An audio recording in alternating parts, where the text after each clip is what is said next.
гүйцэтгэлийн өмсөлийг илүү чанартай зөв болгох. Эрүүл мэндийн сайд Чинбүрэн Дорнод аймагт ажиллалаа. Энэ үеэр зүүн бүсийн онцлогоо эмчилгээний төвийн эмч ажилтнуудтай уулзалт хийсэн юм а. Салбарын сайд эмч нарыг ангиограф зүрхний үзлэг онцлогоог чигд сайн хийж байгааг онцлоод дурангийн хагалгаанд ашигладаг багц төхөөрөмжийн иж бүрдлийг шийдэж өгөхөө илэрхийлсэн. Бүсийн онцлогоо эмчилгээний төв өнөөдрийн байдлаар 4 тэрбум төгрөгийн өртөө энэ үрийн дийлэнх нь татвар нийгмийн даатгалаас үүсэж байна. Мөн эрүүл мэнд боловсролын салбарт орон тооны цомтгол хийхгүй гэж улсын хурлаас мэдэгдэж байсан ч эрүүл мэндийн яамнаас 2026 оны төсвийг баталж ирүүлэхдээ Дорнод аймгийн Хөдөөгийн сумдын эрүүл мэндийн төвүүдээс нийт 66 орон тоог цомтгожээ. Үйл ажиллагааны ялуу буюу одоо ард иргэдийн эрсдлийн сайдаас асуух гэсэн эдгээр өрөөд одоо дийлэнх нь болонгод татвар болон нийгмийн даатгалын шимтгэлийн өрөөд байна. Энэ одоо их өрөөг яах вэ? Тэгээд одоо зарим одоо энэ өөр хангаа зарим одоо дархан эрдэмтийн эмнэлгүүд дотроос ярьж 3-4 сараас эхлээд зарим эмнэлгүүд нь одоо баг хаалгаа барих хэмжээнд хүрч байна. Энийг яах вэ? Энэ дэр одоо танд бас нэг шийдэл гаргалгаа байна уу? Тэгэхээр одоо эмнэлгийн нийт ажилчид болонгод 30% нь цалин нэмлээ л гэж байна. За нэмсэн талархалтай байна. Сайхан байна. Гэхдээ бид нар энэ гаргасан зардлаа яаж нөхөх вэ? Хэрвээ бид нар одоо энэ чинь хүмүүсээ цалинжуулж юм чинь буцаагаад орлогоо хангалттай хэмжээнд олж иж бид нар одоо энэ асуудлыг шийдэн шүү дээ. Тэгэхэд өнөөдөр байгууллагууд яг тэгж чадж байна уу гэдэг хүндрэлтэй байна. Тэгэхээр доор ээж одоо ер нь нэг хүний үзлэгийг одоо эрүүл мэндийн дадлын сангаас авж байгаа мөнгө болон 2 дахин нэмэх хэрэгтэй гэж харах гэдэг.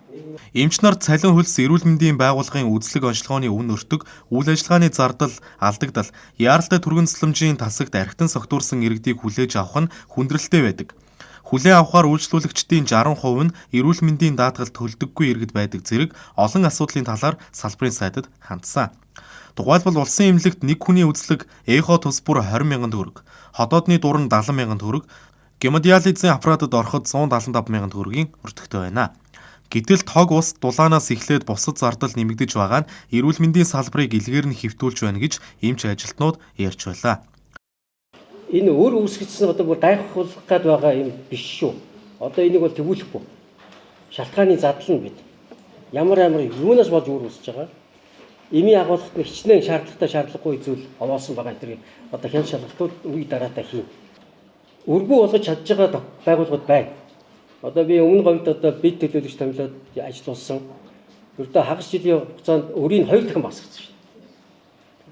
Тэр их том эмзгүүд, тэр их үргэлжлэн зардлуудаа хэмнэх, хасах, орон зайгаа хомих, эсвэл одоо хийх ёстой тусламж үйлчилгээ илүү сайн болгож, олон болгож, гүйцэтгэлээ санхүүжилтээ авах. Тавьсан төсөвдөө хүрч ажиллах энэ гэдэг олон зүйлүүд байгаа. Одоо энэ даатгалын үндэсний зөвлөлийн 3-4-р тогтоолууд гарна. Үүн дээр өртгийг нэмжил одоо цалингийн чинь олгоно шүү дээ. Түүнээс бид цалингийн сан гэж байхгүй шүү дээ. Цалин гэж май гэж өгөх юм байхгүй тийм ээ. Тэгэхээр энэ цалин 30% нэмсэнтэй холбоотой тэр нэмэгдэж байгаа өртгүүдийг энэ та бүгдийн гүйцэтгэж байгаа. Бүр эмнэлэг болгоноор гаргаж байгаа шүү бид. Монгол улсад өргөн хэрэглэгдэж байгаа эмнэлгийн хэрэгслийг адил үн өртгөөр нийлүүлэх ажлыг зохион байгуулахаар төлөвлөж байна. Эрүүл мэндийн яамнаас хяналт шалгалт хийхэд нэг компанид үйлдвэрлэсэн нэг төрлийн эмийг 1 сая төгрөгийн зөрүүтэй үнэлсэн, энгийн хэрэглээний 2хан төрлийн эмэнд 20 тэрбум төгрөг зарцуулсан, манай улсын хилээр нэвтэрсэн гэж бүртгэгдээгүй 1.2 тэрбум төгрөгийн эмийг устгалд оруулсан гэж баримт бүрдүүлсэн зэрэг ноцтой зөрчил илэрснийг танилцуулсан. Тиймээс цаашид гайл дээр ирж байгаа бөөний эмийн үнийг ил болгоно гэлээ. Ийхүү хяналтын тогтолцоог нэвтрүүлснээр зарим төрлийн эмийн үн буурчээ. Энэ мэтлэн замраагүй зардлыг цэгцэлснээр эрүүл мэндийн салбар тулгамдсан асуудлуудаа шийдэх боломжтой гэж онцоллоо.